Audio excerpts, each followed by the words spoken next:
Hai semua, kami dari kelompok E akan membawakan video berbentuk podcast yang akan menjelaskan tentang cinta kasih terhadap sesama. Di sini kami juga mengkolaborasikan dua mata pelajaran, yaitu IPS dan agama. Sebelum masuk ke dalam inti video, kami akan memperkenalkan anggota-anggota dari kelompok kami. Hai semua,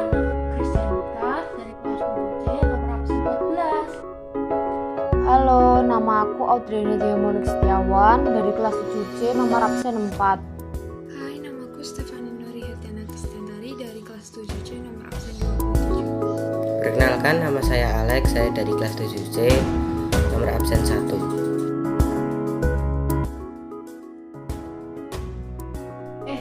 Kalian udah tahu kan cerita tentang orang Samaria yang murah hati? Pastinya sudah pada tahu lah. Oke, tapi sekarang aku mau ceritain ulang nih tentang orang Samaria yang murah hati. Ada seorang Yahudi yang sedang berjalan dari Yerusalem ke Yeriko.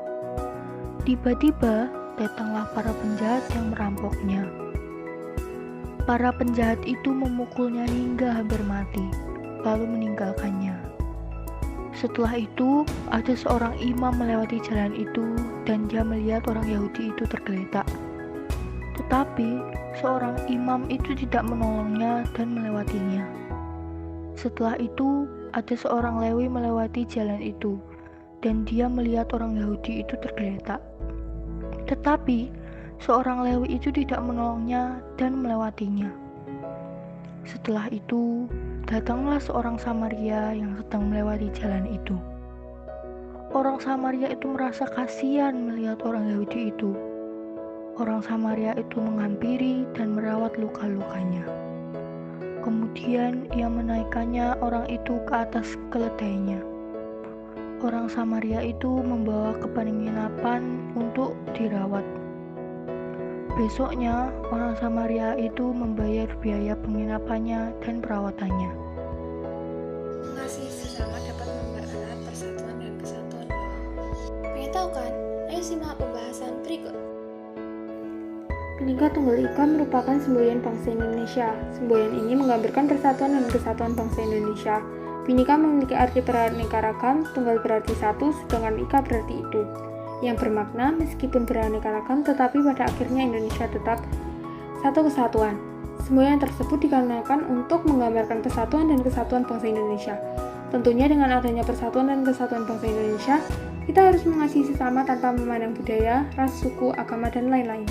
Bagaimana cara menumbuhkan rasa tersebut? Dengan menumbuhkan sikap toleransi. Setelah kita menumbuhkan sikap toleransi, kita bisa menghormati adanya perbedaan agama, budaya, dan ras. Contoh mengasihi sesama yang lainnya yaitu 1. Menghargai pendapat teman, 2. Menghormati agama satu sama lain, 3. Bersedia menolong orang lain tanpa pamrih dan tanpa memilih-milih. Pasti kita bisa menumbuhkan rasa mengasihi terhadap sesama tanpa memandang perbedaan tersebut dengan tekad dan percaya diri. Jadi kayak gitu pembahasannya, semoga jelas dan kalian paham ya. Makasih banyak Stefani, Grace. Yoi, sama-sama. Setelah kita mengamati video podcast tersebut, dapat kita simpulkan jika kita harus mencintai dan mengasihi sesama serta tidak membeda-bedakan antara sesama manusia. Mungkin sekian dulu dari kami. Terima kasih yang udah nonton, pantengin terus. Jadi buat teman-teman yang suka, tolong tinggalkan like, subscribe, dan support terus channel ini ya. Dadah.